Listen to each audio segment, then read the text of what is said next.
नमस्कार दोस्तों, स्वागत है आपका मेरे चैनल गृहलक्ष्मी में। आज मैं आप लोगों को बताने वाली हूँ माता पार्वती ने क्यों दिया गौ माता को श्राप।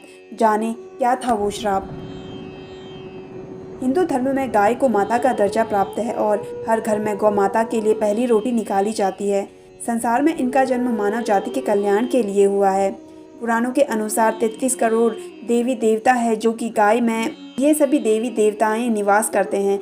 फिर ऐसा क्या हुआ कि माँ पार्वती ने उन्हें श्राप दिया। तो चलिए जानते हैं माता पार्वती ने क्यों दिया आखिर गौ माता को श्राप। आपको बता दें कि एक बार जब शिव और पार्वती समुद्र के किनारे विवाह करने गए तो शिव जी के मन में शरारत करने की सूझी। उन्होंने पार्वती से कहा, हे देवी, मुझे अचानक आवश्यक काम से जाना पड़ रहा है। मैं कार्य पूरा करके अभी आता हूँ, तब तक आप मेरी यहीं प्रतीक्षा करें। दरअसल शिव माता पार्वती को परेशान करना चाहते थे। शिव जी की बात मानकर देवी पार्वती अकेली ही तट पर बैठकर उनकी प्रतीक्षा करने लगी। इसी तरह शाम हो गई और उस दिन तीज की तिथि थी। जब रात तक शिवजी न लौटे तो माता पार्वती ने तट पर ही रेत के शिवलिंग का निर्माण किया और आसपास उपलब्ध पूजन सामग्री से रात भर शिवजी का निर्जला निराहार व्रत संपूर्ण किया। शिवजी सूक्ष्म रूप में वहीं उपस्थित थे और हर गतिविधि के साक्षी थे। सुबह होने पर पार्वती ने समुद्र में रेत के शिवलिंग और पूजन सामग्री का विसर्जन कर दिया। इसके थोड़ी ही देर बाद शिवजी प्रकट हो गए और बोलने लगे कि देवी पार्वती, आपने कल तीज की तिथि पर मेरी पूजन नहीं की। पार्वती जी ने कहा, मैंने पूजा किया है और अभी सामग्री विसर्जित की है। शिवजी अभी भी पार्वती के साथ और ठिठोली करना चाहते थे। उन्होंने कहा कि पार्वती, मुझे तो पूजा का कोई चिन्ह नहीं दिखाई दे रहा है।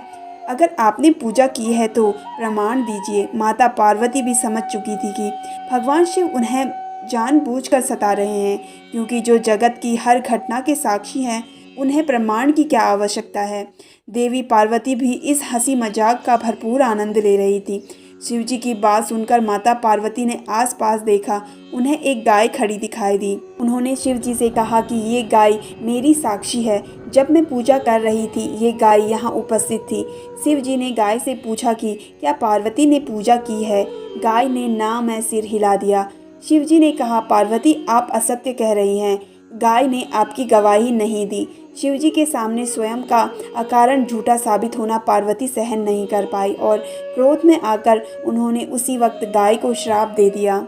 माता पार्वती ने श्राप देते हुए कहा कि तू दिव्य जन्मा है, तू जगत कल्याण के लिए प्रकट हुई है, इसलिए जनहित के लिए तेरे गुण यथावत रहेंगे, किंतु जिस मुंह से तूने झूठी गवाही दी है उसे दंड भुगतना होगा। झूठ बोलने के कारण अब से जूठन ही तेरा आहार होगा। इस तरह झूठ बोलने से गौ माता क्रोध की भागी बनी और आज तक उनकी संतति अच्छा भोजन प्राप्त करने के बावजूद भी जूठन खाने की बाध्य है। तो दोस्तों, कैसी लगी आपको मेरी ये जानकारी, कमेंट करके ज़रूर बताइए। और अगर आप मेरे चैनल पर नए हैं तो मेरे चैनल को सब्सक्राइब कर लीजिए।